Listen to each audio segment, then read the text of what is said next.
ಏನು ತಾಲೂಕು ಆಫೀಸರ್ಗಳು ಇರ್ತಾರೆ, ಎಕ್ಸಿಕ್ಯೂಟಿವ್ ಆಫೀಸರ್ಗಳು, ಅವರುಗಳಿಗೆ ಕಸ್ತೂರಿ ರಂಗನ್ ವರದಿಯ ಇಕೋ ಸೆನ್ಸಿಟಿವ್ ESA ಅದರ ಬಗ್ಗೆ ಡಿಫರೆನ್ಸ್ ಗೊತ್ತಿರಬೇಕು. ಯಾಕಂದ್ರೆ ಸೂಕ್ಷ್ಮ ವಲಯ, ಸೂಕ್ಷ್ಮ ವರದಿಯ ರಿಪೋರ್ಟ್ಗಳೆಲ್ಲ ಹಾಗೆ ಇರುವುದು.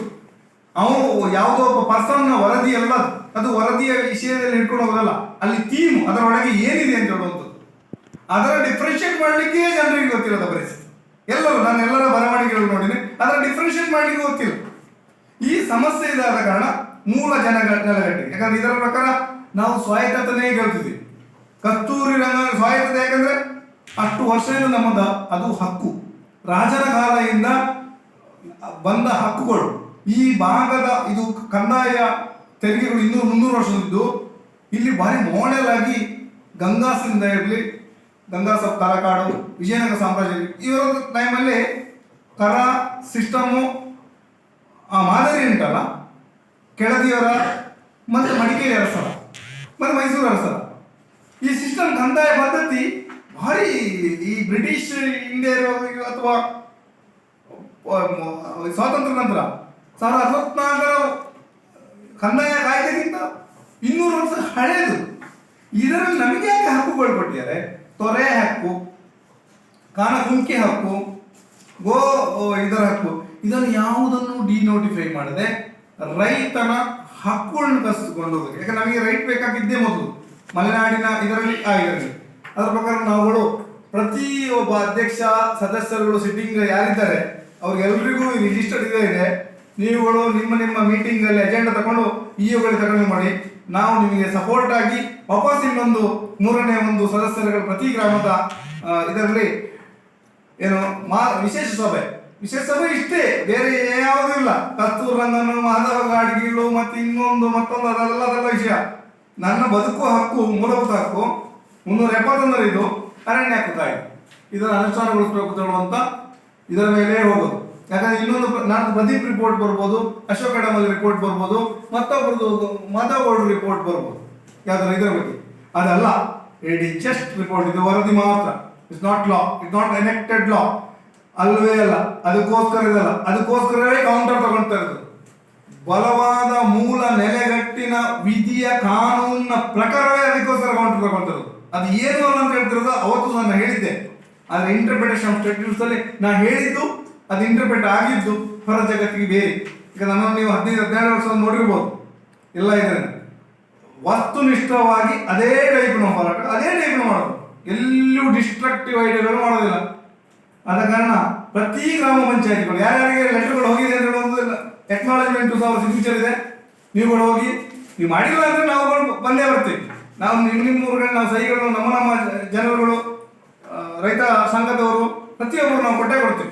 ನಾವು ಫೋಟೋ ಫೋಸಿಗೋಸ್ಕರ ಕೊಡೋದಿಲ್ಲ, ಬಟ್ ನಾವು ಕೊಡ್ತೀವಿ. ನಿಮಗೆ ಅಧಿಕಾರ ಇದೆ, ನೀವು 10 ಜನ ಯಾರಿರ್ತಾರೆ 12 ಜನ, ನಿಮಗೆ ಸ್ವಯಂ ಅಧಿಕಾರ ಇದೆ. ಅಧಿಕಾರವನ್ನು ಚಲಾಯಿಸಿ ವಿಶೇಷ ಗ್ರಾಮ ಸಭೆಗೆ ನೀವು ನಿರ್ಣಯ ತಗೊಂಡು ನಿಮ್ಮ PDO ಮುಖಾಂತರ ಇಒ ಕಳಿಸಿ. ಇಷ್ಟೇ ಪ್ರೊಸೀಜರ್. ನನ್ನ ಎಲ್ಲ ಕಾನೂನನ್ನು ಹೇಳೋದಿಲ್ಲ, ಯಾಕಂದ್ರೆ ನೀವು ಅದನ್ನು ತಿಳ್ಕೊಂಡಿರ್ಬೇಕು. ಕಾನೂನಿನ ಮ್ಯಾನ್ಯುವಲ್ಗಳು ಅವರವರು ತಿಳ್ಕೊಂಡ್ರೆ ಉತ್ತಮ ಅಧಿಕಾರಸ್ಥರು. ಆದ ಕಾರಣ ಹಂಗೂ ಬೇಕು ಅಂತ ಹೇಳಿದ್ರೆ ಫೋನ್ ನೋಡಿದ್ರೆ ನೇರವಾಗಿ ಕಾನೂನು ಸಲಹೆಗಳು ಕೊಟ್ಟಿರ್ತೀವಿ. ಗೊತ್ತಿದ್ದವರು ಕಾನೂನು ಸಲಹೆಯವರು ಗೊತ್ತಿದ್ದವರು ತಿಳ್ಕೊಳ್ಳಿ, ನನ್ನ ತಿಳ್ಕೋಬೇಕಾಗಿಲ್ಲ. ಕೌಂಟರ್ ಅಥವಾ ಕ್ರಾಸ್ ಚೆಕ್ ಮಾಡ್ಕೊಳ್ಳಿ, ಅದರಲ್ಲಿ ತಿಳ್ಕೊಂಡು ಅಲ್ಲೂ ನಿಮಗೆ ಅದರ ಸರಿಯಾದ ಸಿಕ್ಕಿಲ್ಲ ಅಂದ್ರೆ ನೇರವಾಗಿ ಕಾಂಟ್ಯಾಕ್ಟ್ ಮಾಡಿ. ಅದ್ರಲ್ಲಿ ಏನಿದಿಲ್ಲ, ಹೆಂಗೆ ಕ್ರ್ಯಾಕ್ ಡೌನ್ ಮಾಡಬೇಕು, ಹೆಂಗೆ ಇದು ಮಾಡಬೇಕು ಅಂತ ಡಿನೈ ಮಾಡ್ತಾರೆ ನಿಮಗೆ. ಇಒ ಡಿನೈ ಮಾಡೋಂಗಿಲ್ಲ. ಇಒ ಡಿನೈ ಮಾಡಿದ್ರೆ 3ನೇ ಒಂದು ಗ್ರಾಮಸ್ಥರಿಂದ ಸಹಿ ಸಂಗ್ರಾಮ ಮಾಡಿ ವಿಶೇಷ ಗ್ರಾಮ ಸಭೆ ಕರೆಯಲು ನಿಮಗೆ ಪರಮಾಧಿಕಾರ. ಯಾವ ಇಒಗೂ ಯಾವ ಚೀಫ್ ಸೆಕ್ರೆಟರಿಗೂ ಇದಿಲ್ಲ, ಗ್ರಾಮ ಪಂಚಾಯಿತಿಯ ವಿಶೇಷ ಮಹಾಸಭೆ ಕರೆಯಲಿಕ್ಕೆ. ಸೊ ಇದಕ್ಕೋಸ್ಕರವೇ ವಿಶೇಷ ಅದು ಬಿಟ್ಟು ನಿಮ್ಮ ಯಾವುದೇ ಎಜೆಂಡಾ ಇಲ್ಲದೆ ಇದನ್ನು ನಮ್ಮ ಸಂಘಟನೆ ಪರವಾಗಿ ಹಕ್ಕೊತ್ತಾಯ ಮಾಡ್ತೀವಿ. ಆಲ್ರೆಡಿ ನಾವು ಕಮ್ಯುನಿಕೇಟ್ ಮಾಡಿದ್ವಿ.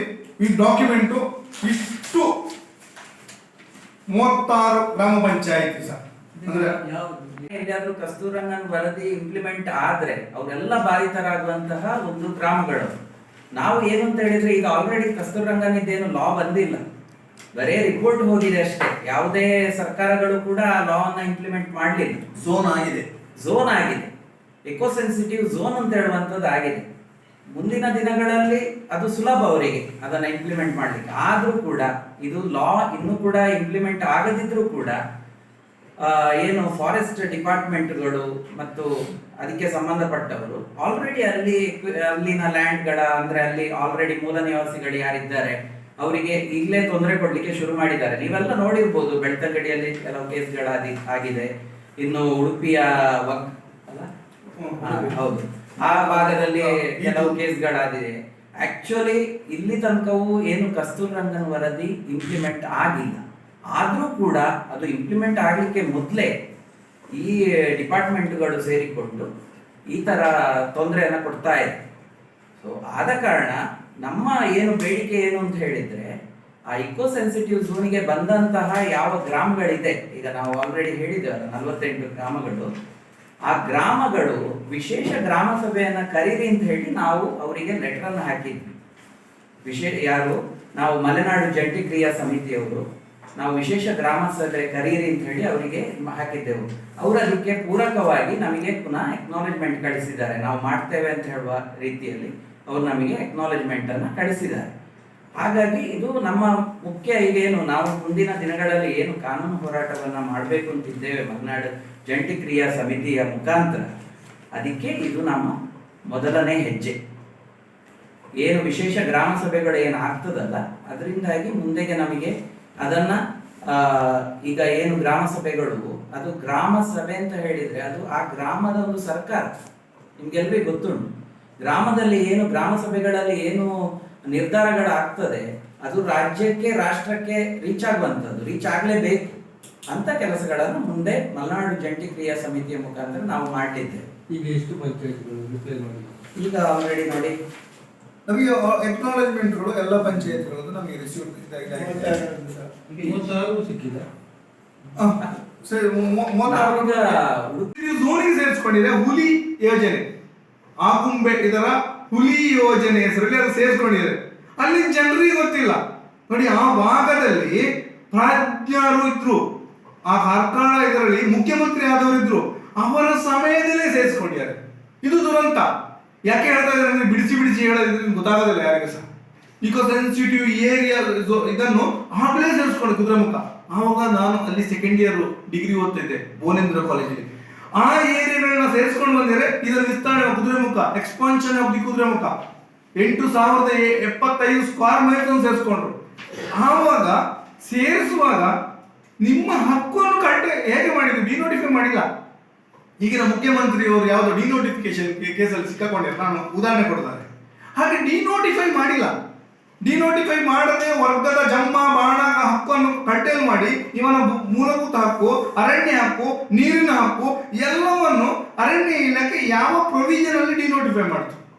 ಇಕೋ ಸೆನ್ಸಿಟಿವ್ ಏರಿಯಾಕ್ಕೆ ಝೋನಿಗೆ ಸೇರಿಸುವುದು ಇಂಪಾರ್ಟೆಂಟ್ ಅಲ್ಲ, ಫಸ್ಟ್ ಅವನು ಡಿನೋಟಿಫೈ ಮಾಡೋದು. ಯಾಕೆ ಮಾಡ್ತಿಲ್ಲ ಅಂತ ಹೇಳ್ತೀವಿ.